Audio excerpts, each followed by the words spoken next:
Barley and chocolate malt is the chocolate malt has some unfermentable sugars in it, which means it's going to lend more of like head retention and color.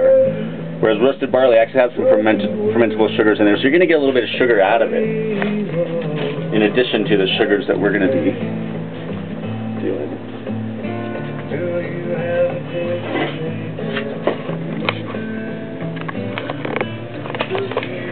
Okay.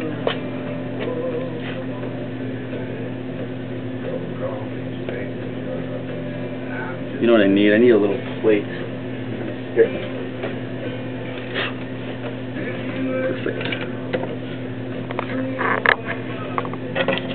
So, the first few that come out of here, we're really going to want to watch that it's cracked properly, because you can over-grind it, and then you have dust, and then you can under-grind it, and then it'll all be for nothing. We want to get it just right, and that's where it's broken up into like 4 or 5 particles.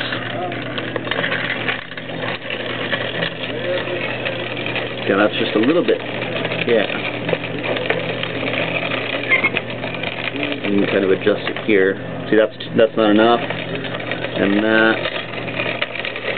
that's just about right there. So you got 4 or 5 pieces there. They're broken up so that the water can do its work on them. And that's what we want.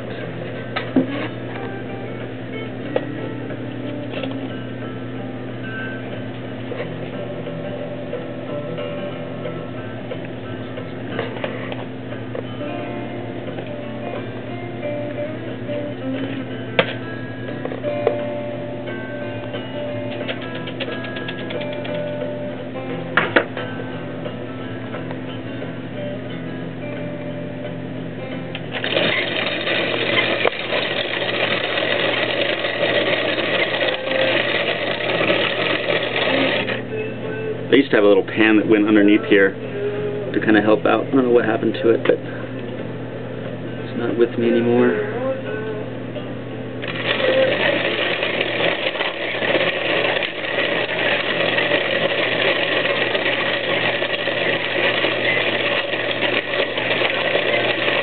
They say that wherever you crack your grains, you don't want to ferment in that same room, because there's so many unwanted bacteria floating around from the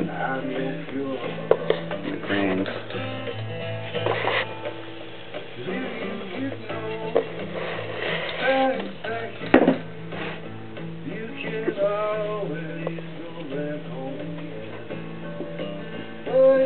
Smells good.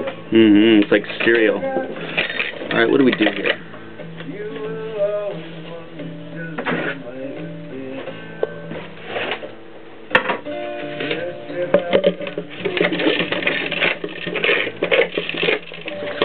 Caught in there. There's a jam somewhere.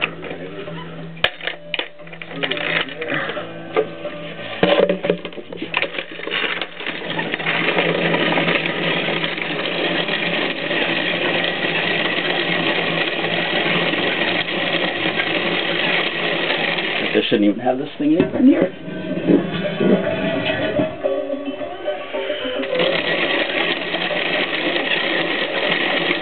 Good to check it once in a while, make sure we're still on course for. Yeah, it looks good.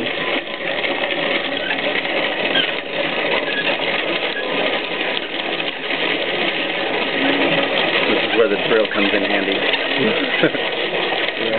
So once in a while, we get a grain in there that kind of stops it. But extremely coarse ground coffee. Yeah.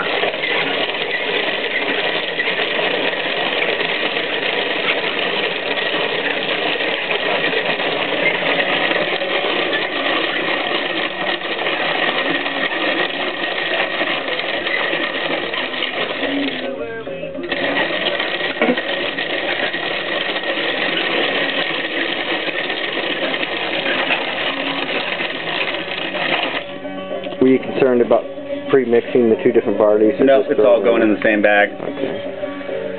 It's all going in the same bag.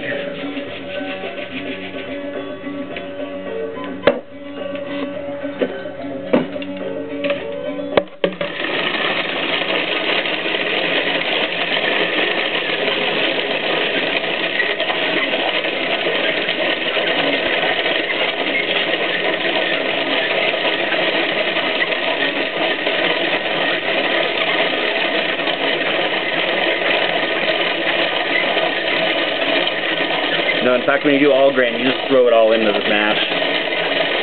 They all behave how they're supposed to behave. It's funny because like roasted barley will behave differently at 150 degrees than caramel malt will. Right. You know, you'll get the desired qualities at that temperature, but once you raise the temperature, it just stops all the enzymatic process.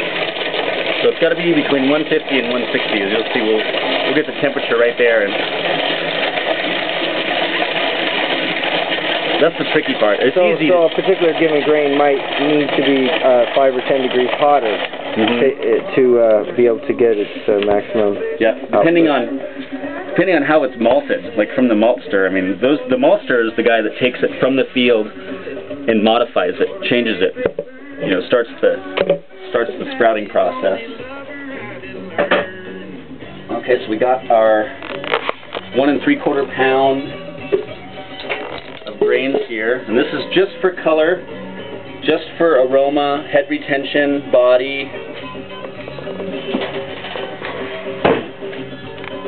Put that in. I like to just set it in the cold water. I think it's a spoon. Like that.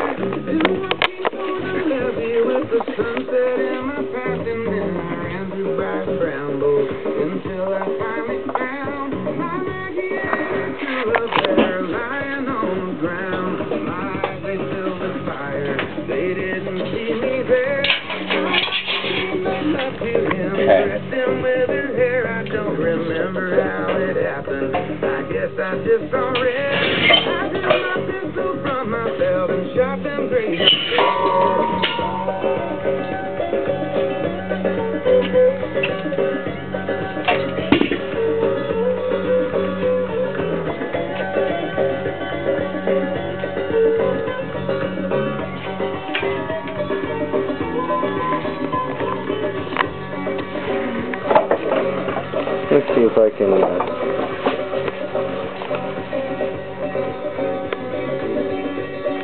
What we've got here is about 2.5 gallons of water and our grains. That's it. I once loved a maiden. Her name was Maggie Brown. But now I'm on a box called Back to Making Sound. Steady sun will never let me forget what deed I've done.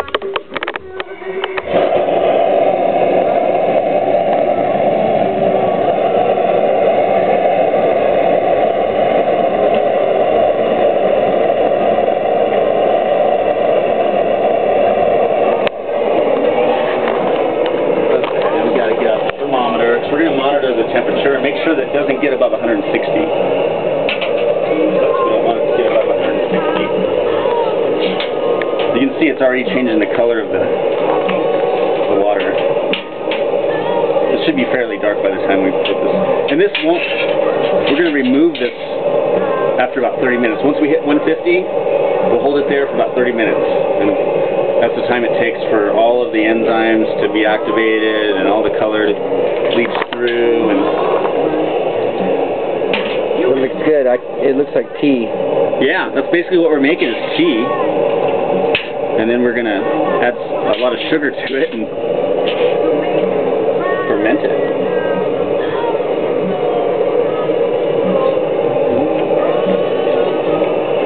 So when you run a burner like this, how long it takes you to reach 160? Only like 5 minutes? Like 10 minutes. All right. 10, 15 minutes.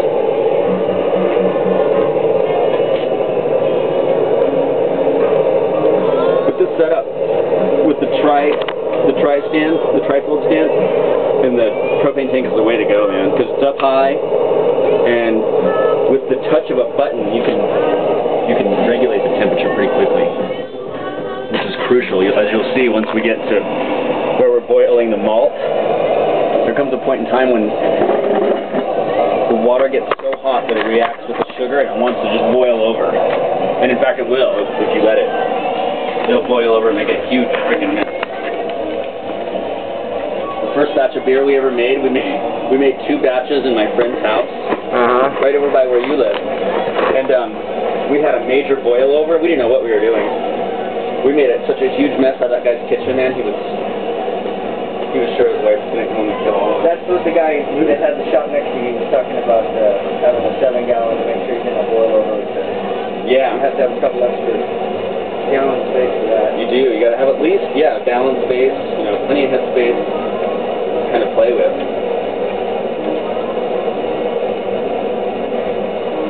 See, that's why meat, that's the reason meats are so much easier. You're not dealing with all these ingredients. You're just diluting some honey and letting it ferment.